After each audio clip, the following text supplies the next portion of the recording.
इतना ही नहीं, मुझे याद आता है कि जिस तरह फ्रांस के अंदर नॉस्ट्राडेमस जैसा एक इंसान, जिसने भविष्य को गोले के अंदर देखा, और जब उन्होंने गोले के अंदर उसको देखा और उन बातों को लिखा, परंतु उन्होंने काव्य रूप में लिखा और उस कविता के अंदर इतने अलंकारिक भाव से उसको लिखा, उन काव्य को, कि आज जब मनुष्य पढ़ते हैं नॉस्ट्राडेमस के उस काव्य रचना को, विश्व के भविष्य को समझ नहीं पाते हैं। घटनाएं हो जाने के बाद कहते हैं, हाँ, ये बात नॉस्ट्राडेमस ने अपने उन काव्यों में लिखा है। हमारे भारत के अंदर ऐसे महान ऋषि मुनि हो गए जिन्होंने विश्व का भविष्य आज से 5000 साल पहले देखा था, समाधि अवस्था में, कि कलयुग जब आएगा तो किस प्रकार के लोग होंगे, कैसी मनोवृत्ति लोगों की होगी, किस तरह के पात्र होंगे और किस तरह अधर्म अपनी चरम सीमा पर जाएगा। और उन भविष्य की बातों को जो उन्होंने देखा समाधि अवस्था में, उन्होंने कथा का निर्माण करके उस कथा में हर एक पात्र का बहुखूबी वर्णन करते हुए आज की दुनिया के बराबर में उन बातों को रखा, ताकि मनुष्य के सामने जब वो घटनाएं आए, जब वो परिस्थिति आए, तो खाली परिस्थिति का वर्णन नहीं किया है, लेकिन उन परिस्थितियों का समाधान भी दिया हुआ है। नॉस्ट्राडेमस ने तो जो घटनाएं होगी उन्हीं के बारे में लिखा, लेकिन हमारे महान ऋषियों के शक्ति इतनी थी कि खाली परिस्थिति कौन सी होगी उसको खाली वर्णन नहीं किया, लेकिन उन परिस्थितियों में समाधान क्या हो सकते हैं, किस तरह से उन परिस्थितियों को पार कर सकते हैं, उन समस्याओं को पार कर सकते हैं, उन समाधानों को भी लिखा। और इसीलिए तो दुनिया के ये महान व्यक्तित्व गीता पढ़ करके ही तो उसमें से जीवन के लिए ऐसी बातें उन्होंने प्राप्त की जो महानता के शिखर पर पहुंच गए, कई लोगों के लिए आदर्श बन गए। भाव ये है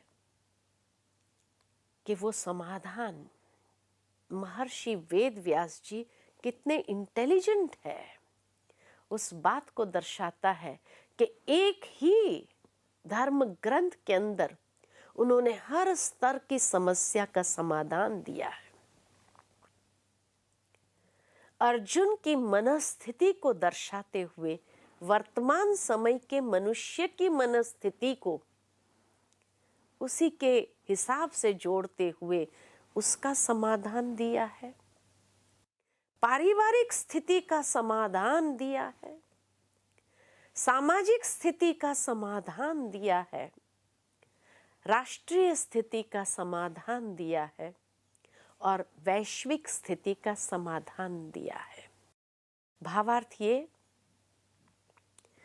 कि एक ही धर्म ग्रंथ के अंदर उसने एक व्यक्ति से लेकर विश्व तक हर समस्या का समाधान दिया हुआ है।